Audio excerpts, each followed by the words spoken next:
गैंती बेलचे वाले भिखारी सराइकी। अभी एक टीवी प्रोग्राम का एक क्लिप देखने का मौका मिला जिसमें एक रिटायर्ड जनरल साहब फरमा रहे थे कि जनूबी पंजाब से भिखारी गैंती बेलचे के साथ दिखाई देते हैं। अब इस एहतिमाल से कि कहीं मैं कोई सियाक व सबाक में कुछ तब्दीली ना कर बैठूं या मेरे समझने में कोई गलती ना हो गई हो, आइए किसी भी तबसरे से पहले, कोई भी बात करने से पहले इस वीडियो क्लिप को खुद देखते हैं।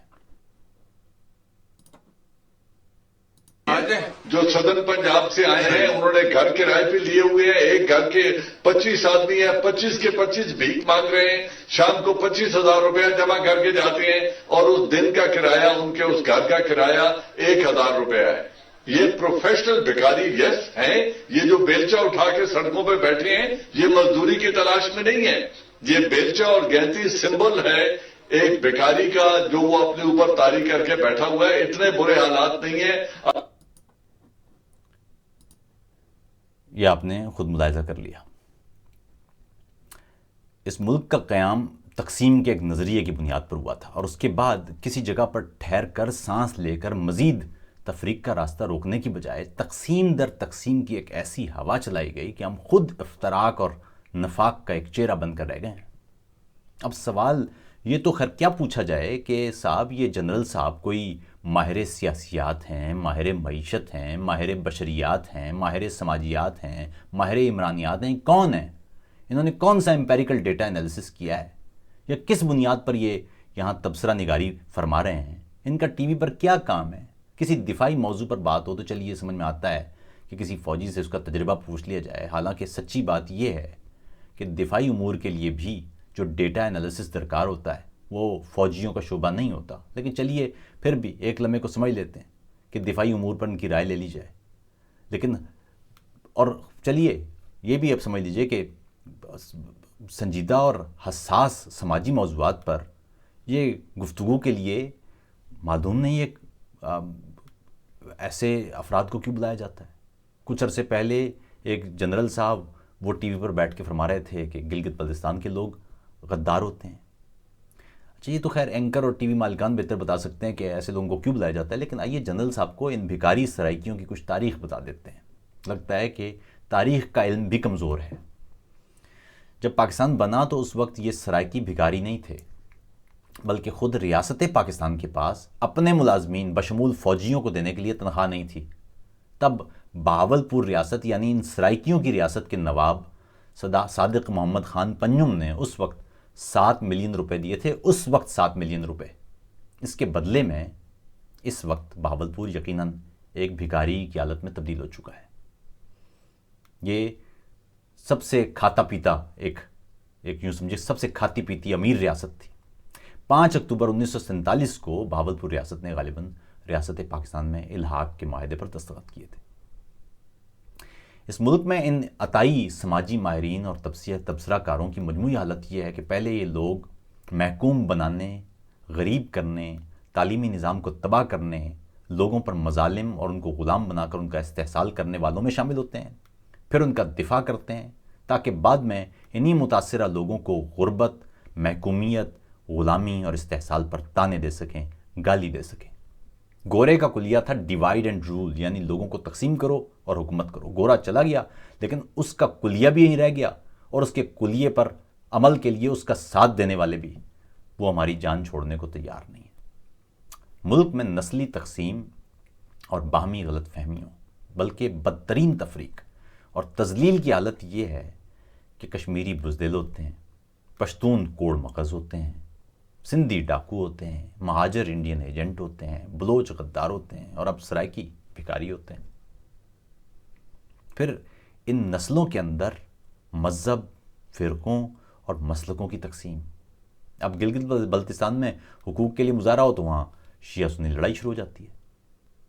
शिद्दत पसंदी और मसलकी तफरीक का जहर इस कौम की नस्लों में उतार कर इसे एक खून आशाम चिमगादड़ में तब्दील कर दिया गया है।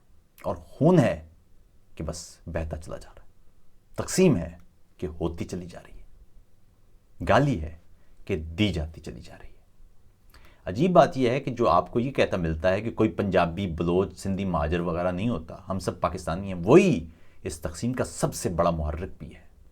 اسی نے آپ کو آج تک ایک قوم نہیں بننے دیا۔ زبان، نسل، علاقے، ثقافت اور مسلک جو ہماری پہچان تھے، ان کو لوگوں کے درمیان تفریق کے ہتھیار کے طور پر استعمال کیا گیا۔ ان تمام سماجی عناصر پر ہمیں ایک دوسرے کے قریب آنا تھا، اپنی صدیوں پرانی تہذیب، تمدن، زبانوں اور روایات پر ناز کرتے ہوئے، پیار کرتے ہوئے، اصلاح کے راستے کھلے رکھتے ہوئے ایک دوسرے کے قریب آنا تھا، گفتگو کرنا تھی، اپنا آپ ایک دوسرے پر ظاہر کرنا تھا، اپنے رنگ ایک دوسرے پر ظاہر کرنا تھے، مگر ان تمام کو گالی بنا دیا گیا، جبکہ ساتھ ہی باہمی تفریق پر نفرت اور غلط فہمیوں کے وہ لطیفے اور بیانیے پیدا کیے گئے کہ ہم اب ایک دوسرے کا مذاق اڑا کر اور گالی دے کر ہنستے ہیں۔ اس وقت بھی سرائکیوں کو بھکاری کہنے والے تو چھوڑیے، یہاں اسی ویڈیو کے نیچے آپ کو سرائکیوں کو بھکاری ثابت کرنے والے بیان موجود ہوں گے، نظر آئیں گے، جو یہ ثابت کریں گے کہ ٹھیک کہا گیا ہے۔ پاکستان مختلف اقوام نے اپنی شناخت اور اپنی اپنی تاریخ کے ساتھ مل کر بنایا تھا، مگر جانے کیسے کوتا دماغ ہیں جو تاریخ اور شناخت چھین کر سمجھتے ہیں کہ اس سے پاکستان مضبوط ہوگا۔ سرائکی پاکستان کی دھرتی کا مان ہے، ان کی زبان اور ثقافت مٹی کی خوشبو میں بسی ہوئی ہے۔ بہاولپور ریاست تھی یا پورا سرائکی خطہ، پاکستان کی مضبوطی اور پہچان میں اس کا کردار غیر معمولی ہے۔ حقوق کے لیے جتنی منظم، مسلسل اور پرامن لڑائی اس خطے کے باسیوں نے لڑی ہے اور لڑ رہے ہیں، اس کی مثال نہیں ملتی۔ ان کی حب الوطنی اور دھرتی سے پیار کا اندازہ اس بات سے لگائیے کہ اس خطے کے باسی شکایت بھی کرتے ہیں تو اس میں بھی پیار کی شکل نظر آتی ہے۔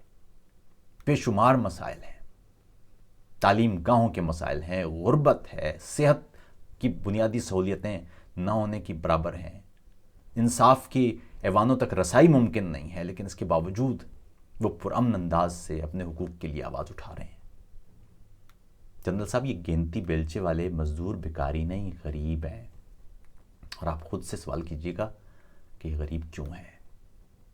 ان کی غربت کا کہیں نہ کہیں دخل آپ بھی تو اس کی ذمہ دار نہیں ہیں۔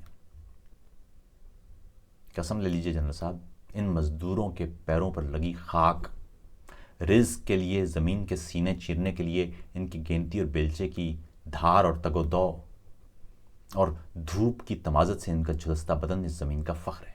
آپ نے سینے پر جتنے ناکارہ تمغے سجائے ہیں، اس سے کہیں زیادہ حسین ان مزدوروں کی چمکتی نگاہیں اور ماتھے پر دمکتے پسینے کے ستارے ہیں۔ پاکستان میں بسنے والے لوگوں کو گالی دینا بند کریں، انسانوں کی تذلیل اور عمارت اور غربت کی بنیاد پر ان کی تذلیل، تضحیک اور انسانوں کے درمیان تقسیم بند کریں، اور آپ لوگ ایسے تمام تفریق فروشوں کو سوال کی قوت سے شکست دیں۔ سرائکیوں کے حوالے سے، ان کے حقوق کے حوالے سے میں جلد ہی ایک تفصیلی ویلاگ کروں گا، مگر یہاں یہ ضروری تھا کہ آج اس موضوع پر بات ہو۔ میں ساتھ ہی یہ بھی بتا دوں، بلکہ یوں سمجھیے کہ شرمندگی کا اظہار، ندامت کا اظہار بھی کر دوں کہ مجھے بہت پہلے سرائکیوں کے حوالے سے، سرائکیوں کے حقوق کے حوالے سے بیٹھک کرنا تھی، لیکن وہ ہمیشہ میری اپنی یوں سمجھیے کہ نااہلی یا کوتاہی کی بنیاد پر وہ تاخیر کا شکار ہوتی چلی گئی۔ کچھ روز پہلے ایک دوست نے مجھے یاد دہانی کروائی کہ عاطف بھائی، اس خطے کے حوالے سے گفتگو تفصیلی نہیں ہوئی ہے، گو کہ مختلف بیٹھکوں میں بات ہوتی رہی ہے، لیکن وی لاگ کی صورت میں گفتگو نہیں ہوئی۔ میں کوشش کروں گا کہ جلد ہی ایک کمپریہنسو، ایک مکمل وی لاگ کی صورت میں یہاں جو بنیادی مسائل ہیں اور جس انداز کی جد و جہد چل رہی ہے اس پر تفصیلی بات کریں۔ اپنا خیال رکھیے گا۔